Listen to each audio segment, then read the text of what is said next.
Welcome back to another episode of How to Become an Obstacle Buster. I'm your host, Warren Wandling, the show that's dedicated to bringing leaders and entrepreneurs strategies, tips, and resources to overcome their obstacles, to build resilience, and achieve success. Hey, if this is your first time listening or you've been part of our community for a while, thank you for tuning in today. Before I introduce you to my guest today, I want to make sure that you're aware of a new resource to help you to be resilient. It's our private Facebook community called Leadership with Purpose. So you can either search in groups in Facebook and search Leadership with Purpose. And I'll also make sure that link is in the show notes as well.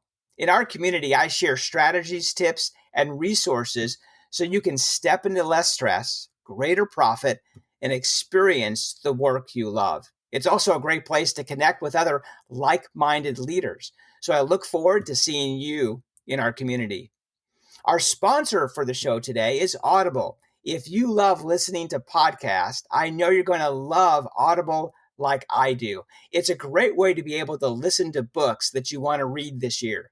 So if you're not already subscribed to Audible, let me get you a free book and a free 30-day trial. The book that I recommend is The Compound Effect by Darren Hardy. By simply visiting warrenwandling.com/audible, you can grab your free book and your free 30-day trial to Audible. Again, that's warrenwandling.com/audible. WARRENWANDLING.com/AUDIBLE. Well, welcome to the show, George. Warren, it's good to be with you here. It's good to catch up, and it seems like forever that we had spoken, right, to set this up. So I'm happy. I can't believe we're in September 2020 already. So it's good to be here. Yeah, it is amazing how fast and slow that time really took between the first time we connected and to today. But really looking forward to our conversation today on How to Become an Obstacle Buster podcast. We provide different strategies, tips, and resources for leaders and entrepreneurs to overcome their obstacles, to build resilience, and achieve success. So to start that conversation today, as the president of McGehrin Group, tell us about your business.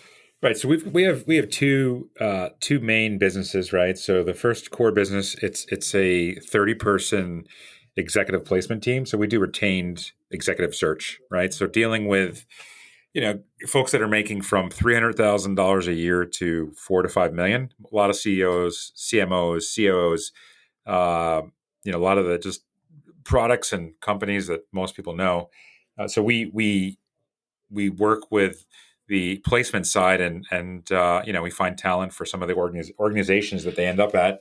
It's the first business. The second business, which is sort of a feeder business, if you want to call it that, is we work with a lot of the same executives, and we help them package and sometimes repackage their executive brand, right? So, LinkedIn and the resume and the board resume and a biography, most of them, have a $500,000 to $2 million problem, and they just really haven't played offense for a long time, and they need some strategic counsel on how to do that. So we work with them on a one-on-one basis and to sort of empower that side as well. So. Well, excellent. So what's the greatest obstacle then your clients encounter? Right. So I guess I'll answer that with the two companies, right? So on the executive recruiting side, I can tell you from the organizational standpoint, it's how do we go after the talent that we need to hire that doesn't need to work for us? And then how do you get the talent that doesn't really need to move to that organization, but they need to work for them, right? So it's that, right. It's like, how do you form that symbiotic relationship between the candidate and the client and the organization? But it's that matchmaking process, and that's usually what they have a problem with, right? They're going out to look for the perfect sort of needle in the haystack cultural fit that can, wave a magic wand and take their problems and bring them out of purgatory. So we look for those candidates, and but most of the time we're on the executive recruiting side, we're solving that problem. On the executive branding side, the biggest obstacle that most of the executives that we deal with have is they've been so busy running their own businesses, right? And sort of running Mhm. could be, it could be $1 million business. It could be $100 billion business. Uh, they really haven't taken the time to network or think about their own sort of professional career and, the future version of them. And so we work with folks, and that's usually, it's just, a lot of people network initially, right? They'll network when they need Mhm. it, and then they kind of land up in a role for 8-9 years, and then they know kind of things are going south, and then they start to network again. And we try to work with folks that they know that they literally, they need to sort of that saying, always be closing. What was that movie? The Glenn Ross. Yeah, Exactly. it's kind of Exactly. it's kind of Yes. like always be networking, right? And we work with them to figure out that strategy. Exactly. And coffee is for closers. I think Coffee's that's the other. coffee is for closers, exactly. And these are, I think it starts with like, these are Glenn Ross leads or something like that, right? The line from Yeah, exactly. But that's so true though, right? It's kind of like the concept of working on your business and not in your business. right. Spending that time constantly networking, not when you need it, because that's um, the worst time sometimes when somebody actually needs to start cultivating their network, but making sure that that's part of their habits throughout their career. Right. And the other thing too, and this is just if you have a small business, or if you're, let's say you're an entrepreneur, or if you run an organization, it's a lot of and this is, for the executive recruiting as well as the executive coaching. I mean, I call it's a coaching branding business. It really comes down to process, right? Like what is your process? What are the 4 or 5 or 6 things that you can kind of go, and then how do you track that progress, track that process. Um, and that's what we've noticed has really worked well on both sides of sort of that coin. But but you can only see that process, right, if you're working on the business, like you said, not in the business. Mhm. One of my favorite books, by the way, right, Michael Gerber, right, which is Yeah, exactly. Yeah. yeah, which is the what I think it's called, what the E Myth Revisited, right, why most small businesses fail. Awesome book. But it's that exact, how do you get to work on your business? And as an executive, you need to always be working on your career. I think that could be said for anything, right? For a marriage, for Mhm. if you're an athlete, if you're like a weekend warrior guy who runs marathons like me, you need to always kind of be doing something to improve yourself. Exactly. And that's exactly where I got that concept, obviously from the E-Myth from Michael. Um, and I think it's so important to be able to apply that. And you're right. It's in every area of your life. Right. I think you had met him, right? I think you and I had talked about this. Had you had met him, or you were about to meet him? I have not met him. Okay. No, Okay. Okay. I've worked with some others that have met him, but I have not had the opportunity yet to meet him. Okay, really, really great book, right? And he talks about, just the example. I think it was the bread maker, right, versus, the other. I think he compared. I don't know if he compares the bread maker to Starbucks, right? Why can Starbucks open up Man, I'm paraphrasing this a bit, but open up all of these franchise, like, but the bread maker has worked there for 20, 30 years, works by himself, right? Has one person works, Right. just a terrific, terrific book. So, what was a key strategy that contributed to your success building Yeah, your business? it was. There are a couple of things. I think number one, I mean, you hear this a lot, but it was mindset to some extent. But I think mindset with some coaching into it, right? Where you start to, I mean, I started to read a ton of books, just a ton, and then I decided to, once you get past the books, and you're like, okay, let me start hiring people to teach me some of these things. I think it was the understanding of being, like you get to a point where you understand, like the recruiting business, it's an 8-figure business, right? Mhm. It wasn't always like that. I literally in 2000, I started 20 years ago the business, but 2009 I literally went from 50 people to zero because all of my clients were banks and financial institutions, and I had to build. Oh, sure. Oh my god, it was a disaster. I had to build literally, from scratch again. And I thought, if I could do it again, how would I do this? Right? If I could build a better mousetrap, if I could build a better system, how would I do this? And that was kind of my version of, COVID-19, right? Where just it was a disaster for my business. Um, but I started to automate, right? I started to automate a lot. I started to delegate a lot. I started to think about processes a lot. I started to network with people that had grown businesses, like $1 million business or $2 million business or $10 million business, right? And you can save a lot of headache and a lot of heartache as well, when you can talk to people that have already done it. And I started to really think about and look at processes and of how other people do things. I don't know. And some stuff is free, right? Like and I'm just going off a um, tangent here, but the way I communicate with my team is there's like Mark Cuban does this email thing where he sends an email to his team and they pretty much respond back to him. I've got my team, every morning send me the same update, literally every morning. Just obviously the details change, but you learn these tricks here and there, and you save 20 minutes or a day, right? In a year, it's a lot of time. So I started to think about the overall process of the macro, but all as well as the micro, and that's how we started to scale. Yeah, that's some great insight for our listeners, George, certainly around process and to be aware of that. And I also like that even though you started to read and consider mindset, that you needed to know that you needed to start coaching with others that have been in that same space. I think it's the Jim Rohn quote that says you're the average of the 5 people that you spend the most time with. Right. So if you're not getting the results that you want, that's an area to consider. And it sounds like you took that approach as well of other leaders that you could connect with have done it before you. Well, I did it, and this is an example. You can do this with anything. I mean, I had never, so I haven't run that many as of late, but I run ultra marathons, right? And I had never run in this. It was like, if you've never run an ultra marathon before, it seems like this crazy, sort of thing to do, and like it's impossible, which it's not, by the way. But I hired a guy who all he did was run ultra marathons, and then he taught me how to run an ultra marathon. So you can kind of buy other people's expertise, right? And which is usually their passion, and they gladly will help you out. And that's what I started to do. But it's just a great thing. Once you learn that, this is another trick too. You can then teach that to your team, right? So I mean, I'll tell you a story. We just hired. So we have 30 people. We just hired 10 new salespeople for the recruiting arm of our business. So now we've got. I mean, I say 30 people on my team, but it's really 40 now. But I have a guy that runs my team, and I said, "Hey, this is terrific. This is awesome news, right? We got 10 more guys. They're going to start selling for us. This is terrific." And he said to me, he's like, "Yeah, George, this is terrific for you. For me, it's not, right?" He's talking about himself.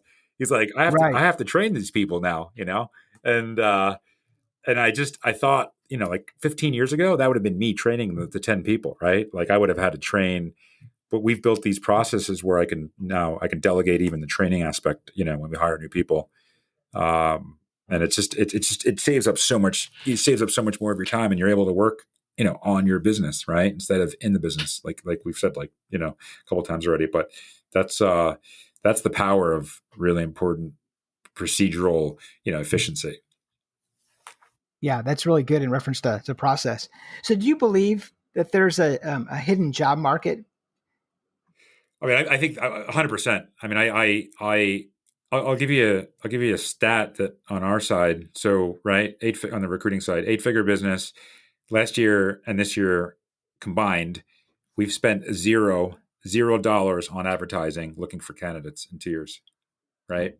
So why would we not spend money looking for candidates? Because in our opinion, first of all, there's also a hidden market of candidates as well, right? People that are happily, employed until they're not. And so there's sort of two parts to the hidden job market. There's the candidate side, and you could have somebody that's been there 5, 6, 7, 10 years, 20 years. There's so many candidates. Every candidate we deal with falls into that category. And the other piece is the employer, right? Who, especially at the executive level, it's very risky to and I don't know if the word is not advertised, but it's very risky to show those cards that you're looking to replace somebody, because it becomes dangerous, where that executive literally might walk away with the whole team, right? And then you've got a bigger problem. So most of the deals that we do, everyone's sort of signing these NDAs, right? So it's like this. So you talk about the hidden job market. These are like literally jobs. We might be working a job for a company of ours where maybe only one person, in the whole HR department actually knows, in the whole company, or 2 people in the whole company know that the search is going on, right? So if you've got an organization where only 2 or 3 people know that the search is actually being conducted, I mean, you've got 8 billion people on the planet, right? Some of these companies, it's just. I would say that's the best candidates come from the hidden job market. So if you're a candidate that always sort of networking advice is where it's at. The other thing, which is really important if you're a candidate, is because there is that symbiotic relationship. You just have more leverage, right, with salary, compensation, Mm-hmm. and if you were to make a move. So that's, I think, the most interesting part of recruiting for me is the hidden job market. So, what's the best strategy then to tap into that market, that hidden job market? Right. So it comes down to, and this is a question we get. George, I'd love to be on a board. A paid board. How do I get a paid board membership or a paid board role? You need to sort of confidentially let people that know that you're open to it. Right. The first thing is letting people know confidentially that folks you trust, that you could be open to an opportunity. Number two is you can see a lot just by, I mean, it sounds really silly, but this is sort of something that we've done 20 years, for 20 years now. You can literally just read the news. You can just, you can do it, put an alert on Google Alerts, right? Follow what's going Mm-hmm. on in the company. You can use link, you can combine that with LinkedIn. And if you see movement, you see a lot of movement, there's something going on. If you see there's financing or funding, right? So maybe somebody got a Series C, Series D, there's going to be a hire, they're going to start going crazy with the hiring. um, if I see Series C, Series D, before they even announce what they're going to do with the money, I can tell you right now they're going to literally hire as many people as possible, right? So Mm-hmm. if you're a candidate, you can just do a basic search on on startups, right? If you're Series A, B, C, um, and that's a great way to find sort of roles out there that haven't been advertised yet. So that's the that's a great way to do it. Just you can follow sort of the money. Yeah, I also love the that value bomb that you shared within the Google Alerts, right? So talk about process to automate that, so you don't have to do it every day. It's to set up a Google Alert with those keywords, so you can get that email directly to your inbox to see if there's activity, and then do further notice, as well as using LinkedIn with that Google Alert. Exactly. That's an easy, but it's an easy thing to do. You can also, you just need to follow. There's so many. Um, here's a tip, by the way, for if you're a candidate. You can go on LinkedIn, and let's say I'll use a basic. I'm gonna just use Google as an example, right? So you can go on LinkedIn and you can go, okay, let me go see, let me go look at 10. I'll type in my title for current employees who work at Google. So I'll type in this. I'll just use an engineering example, but I'll type in VP of engineering for Google, right? So Mm-hmm. yeah, you can look at some of those folks. You can see literally, what companies they came from, right? Um, so if you're a candidate, you can type in your own company, and you can type. There's a search where you can actually say, find me people that formerly worked at, and then you fill in your company, right? So find me people that formerly worked at NBC, you know, and then you'll see all the people that left NBC that now work at a new place. You'll see a common denominator that these 6 or 7 or 8 companies hire a lot of people from NBC, right? So number one, you probably have some contacts there you could probably reach out to. Number two, they're probably keen on hiring, people like yourself who work at NBC, right? That's just an example.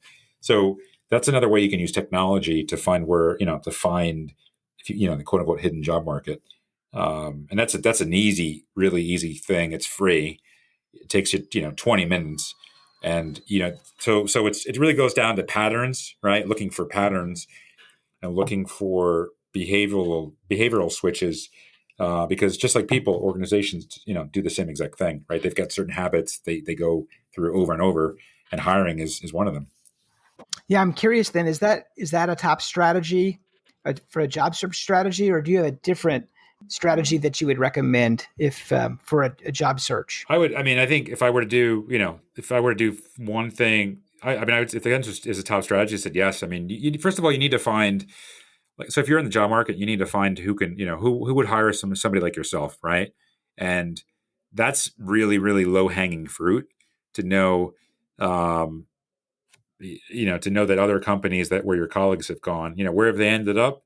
If it's really, really low hanging fruit. So if you're looking for low hanging fruit, that'd probably be the one of the first things I would do.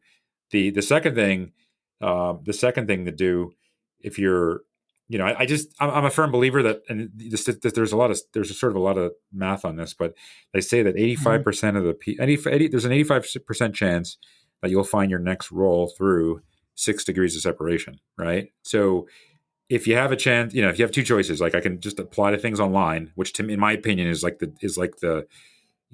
death trap of of 2000, like Right. of the job search market, or you can think about your network and strategically decide who to talk to, where who could be hiring you. You're better off playing that 85% game. But most people that go back and they think about how they landed their current job, because I knew somebody that knew somebody. How did I land Mhm. my first job? Because I knew somebody that knew somebody. That strategy still works. Like even if they've got technology out there, the networking game and the 85% kind of rule. I mean, I don't know if they call it a rule or not, but if you have one or two things, low hanging fruit, and understand that your next role probably will be found through 6 degrees of separation and networking.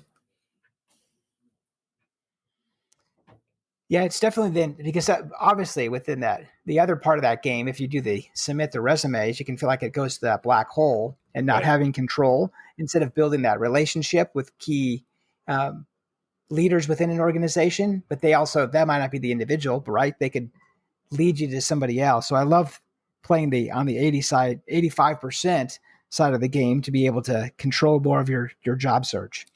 Well, and the other stat, if you apply to something, I think there's like if you apply to something online, I think there's like a 2% response rate, right? So it's and the higher up you go in the food chain, and it gets it's just more difficult.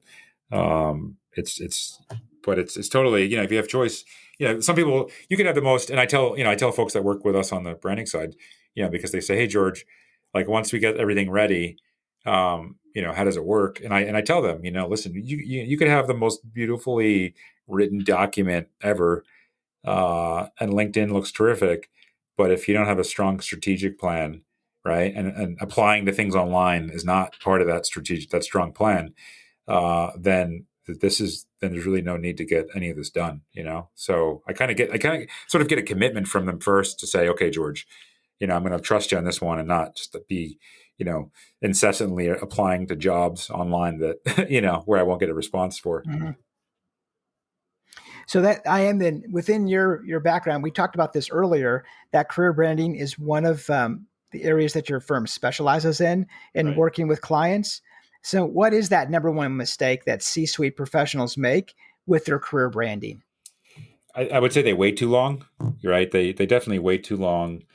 They wait till they're about to make a move 6 months from now or 3 months from now, and that's number one. Number two, and this is sort of I know it's sort of asked me for one, but so number one is waiting. They just wait too long to Okay. get their material together, right? Like it's just number two though, which is I think an important two, is a lot of them don't even have resumes together, right? They just don't because they just didn't have a need. But that's kind of like not having a $500,000 to $1 million. It's like not having insurance, right? So, Mhm. like, what do you really do when someone like me calls you today and says, "Hey, Warren, I've got a deal for you. It's $500,000 to $1 million. Do you want to play?" And you're not ready for that, right? Because you don't have a resume. That's the second mistake that I mean, 70% of the people we call they don't really have an up to date resume. It's a huge problem for them. So those are the two things. Number one is waiting too long to really think about strategically their search. Number two is not even having some of the basic materials ready if somebody were to call them. Yeah, I think that's really interesting because certainly from a strategic perspective, I mean, if you were in that C-suite or executive level, I mean, there's exit plans and time that you spent from a business side, but taking care of your own level of business, your own career branding, to put that as an HPA or high payoff activity, that you have those documents ready, so when the opportunity does Exactly. present itself, that you're ready to go. Exactly, and that's a exactly right. But the ones that do really really well, I mean, there's such a difference. And the third thing is, I think you get to a level, if you can afford I mean, most of the corporations pay for it, but you get executive coaching, right? I mean, and and like we were talking about before, make sure that you've got a team, sort of around you that can help you. So, what authors have influenced you in your business? Oh, there's so many. I'll keep it short in this one, but it's I'm a like I said before, I'm a huge fan of Michael Gerber, right? Of just the way he kind Hmm. of simplifies how to run a business. I'm a big, I don't know, I'm into the sort of the bio or the hacking kind of things, right? Like, so I love Tim Ferriss. I think he's just Oh, interesting and yeah. intriguing, from his podcast to his books to and I think the problem, like for example, one of our business model is actually based on the E-Myth Revisited and the 4 Hour Work Week combined, right? Like that's a lot of the businesses. Oh, Uh, interesting. yeah, so it's like it's I'm a big fan of delegation, right? Um, Hmm. the but the Tim Ferriss, I think, is just all of his stuff is really, really interesting. How he's kind of always trying to beta test things. The third one, which is a new one that I've listened to, is this guy James Clear. I don't know if have you seen his book? He's got a Oh, book called yeah. James Clear. Atomic Habits, and Yeah, that's a phenomenal book. it's great. I can tell you, like there's another book, right? If you like him, there's another guy called B.J. Fogg. He wrote a book called Tiny Habits, and it's they both talk about stacking, right? Like starting a very small habit. Like you want to do one push up, but let's say your goal is to do 100 push ups a day. Every day you do one push up, right? And then you do two push ups, and then three. Um, but James Clear, he's the latest guy that I've been listening to. I do a lot of audiobooks, so those are the top three so far. That I've listened to, and then I don't know, I'm reading or listening to like 15 to 20 books a month, right? But I just think it's fascinating if you could read or listen, or even if you're working out, it's a terrific way to improve, and it's most of the time it's free, right? There's so many free resources out there. Right. I love that strategy with Audible. I love Audible as well. So I know there's Terrific, listeners right? on our show that use that strategy. So if you can't have time to read, then use Audible to be able to leverage your time. If you're exercising, like you said, or if you're have a commute, just to be able to plug into something. And that's a great. I love the James Clear book. It's because it talks about habits and some of the process we were talking about today. Right. George, it's so important to be understand how to make that habit change to make them stick. So that would be a great follow up action item for someone that's listening to be able to get some of the results is to plug into that material. Yeah, I think you have to, listen to things that you like, right? And listen to things that where you can sort of podcast. I mean, I'm a huge fan of podcasts. I just think it's a great way to learn as well, right? And I mean, I also like YouTube. There's a lot of you can learn a lot on YouTube. I mean, I'm just, but the problem with YouTube is you have to actually watch it, right? Like you can't do, Right. so you can't. It's hard to go for a run and listen and watch a YouTube video. So, and then there's the financial folks, right? Like I don't know. I'm a fan of from like Dave Ramsey to Grant Cardone. They have two different philosophies on money, but also very interesting to listen to. Yeah, right. Exactly. So, and I love that to be able to have a wide range of authors or experts that you listen to from podcasts, like you had mentioned, because that gives you a better perspective. Right. And I mean, this is something that I think if you're trying to, quickly improve your career or your business, I wasn't really taught at home to be a reader. I wasn't taught to listen to these books, and it just it wasn't part of our culture, like not culture, but it just wasn't, internally in my household, we just didn't do it. And, Hmm. I've got two kids, a 9 and a 5-year old, and they're like avid readers, but it's because I've kind of, sort of shown them like, hey, it's really cool. You can kind of travel around the world without having to go anywhere. You can just pick up a book, right? And Right. I think it's a great, like the folks that are reading really young, or they're reading, when they're in college, or they're listening to the podcast and they're trying to do the self improvement thing really, really early. Like I'm 45.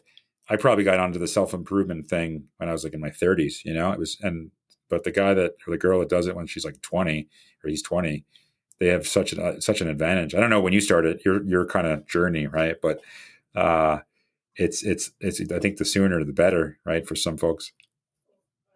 Oh, exactly. Right. Yeah, I started early in high school, actually. But so it's several years, but just being able to get in that habit and to have that curiosity and continue to learning and knowing that there's never an end, but there's always something else that you can learn and to Exactly. grow. There's someone else that you can engage. If you ever reach a point where you think you know it all, then that's kind of a red flag. Right, right. It's I'm just intrigued, and like you said, there's never sort of enough information out there, right? And it also I don't know if you've noticed this, it also increases. You just write better, you speak better, you do other things better as well. You watch less TV, right? You just because you're more excited about learning. Right, exactly. So what does the future hold for you, George? Are you developing any special projects? Yeah, we've got one that's kind of a cool. I it's related to podcasts, right? So I've been on like 60 to 70 shows in the last 2 or 3 months, right? So my team pretty much had set up a lot of the shows, and it was for shows that I was with folks that like yourself, right? Like was super interested in getting on, and just like I like the podcast, and so we've got a project now where we're going to start working with entrepreneurs as well as executives, and we're going to sort of have it's almost like a turnkey solution where we're going to get them on 50 to 70 shows, right? It'll all be booked. And it's going to be, just pretty much you sign up with us, and then we put you in a bunch of shows, right? And there's obviously a fee to it. We've figured out some of the pricing, but compared to other marketing, if somebody were to Google me, right, they just Google George McGehrin, they'll see all of the shows I've been on. If they Google yourself, right, they'll see all the Right, shows. exactly. It's a great marketing tool for Google, especially if you have a business, because people buy from people they trust. One of the things they do to see if they trust you is they go on Google, and if there's content out there, then that helps. We bought it's called we haven't put the website up yet. It's called podcastintroduction.com, right? That's what the company's going to be called. Very good. We I bought, like the name. It's yeah. simple. I mean, it's simple, right? We bought the domain. I think it's still like in GoDaddy right now as we speak. But it's like it's a semi startup, and we'll see how we do. And that's what we've got going on right now. And then we've got another thing we're doing is an outplacement company where there's a lot of where we're going to work with corporations and do some of the outplacement for them. So we're going to compete with some of the bigger people out there, bigger companies out there. And it's a different type of contract, right? From I don't know, 50 grand to a couple $100,000 a year, right? So we've got that going on as well. Yeah, it's good. I don't take it too seriously into this. I know that maybe I should, but I really don't. So it's been fun. I'm just stimulated. I just love. I don't know. There's something about having a business that does zero revenue, and then I'm saying like, hey George, hey Warren, like make $1 today. Like I think I'm just intrigued by that, right? Like it's literally in your head, and you produce something out of nothing. I'm intrigued by those sort of businesses. Yeah, that's awesome. Both of those projects sound intriguing, and also certainly perfect timing in reference to the time that Right. we're in now, in reference to serving the audience. So if our listeners wanted to connect with you, which I'm sure they will, what's the best way for them to be able to reach out? So right now, LinkedIn, I've got like 30,000 connections on LinkedIn, but LinkedIn is a great way to find me, right? So if they just remotely, try to spell my last name correctly, they'll find me. So it's just George, his first name, and McGehrin, McGehrin. And then Instagram as well. We use Instagram, but it's just the Instagram handle is just exec underscore sorry, so exec underscore headhunter, right? So it's pretty simple as the username. But LinkedIn is a great way to get me, and if they want to connect, they can send me a message, and we can kind of figure things out from there. Okay, well, perfect. Well, I'll make sure both the Instagram and LinkedIn links are in the show notes. Right. And if they're, if they do have the chance, I mean, if they could just reference, that they had heard sort of us talking today, that'd be great. And, it's always good to know where people come from. So I'd appreciate that too. Yeah, perfect. Well, thank you so much for sharing your strategies, tips, and resources, helping our listeners to overcome their obstacles to achieve success. Warren, I appreciate it. And then we're going to do a show too, by the way. So I'd love to have you on ours when we get things set up. So, okay, if you're cool with that. Yeah, that'd be great. We'd be looking forward to that. Awesome. I appreciate it. Well, until next time, this is your host, Warren Wandling, saying, be resilient.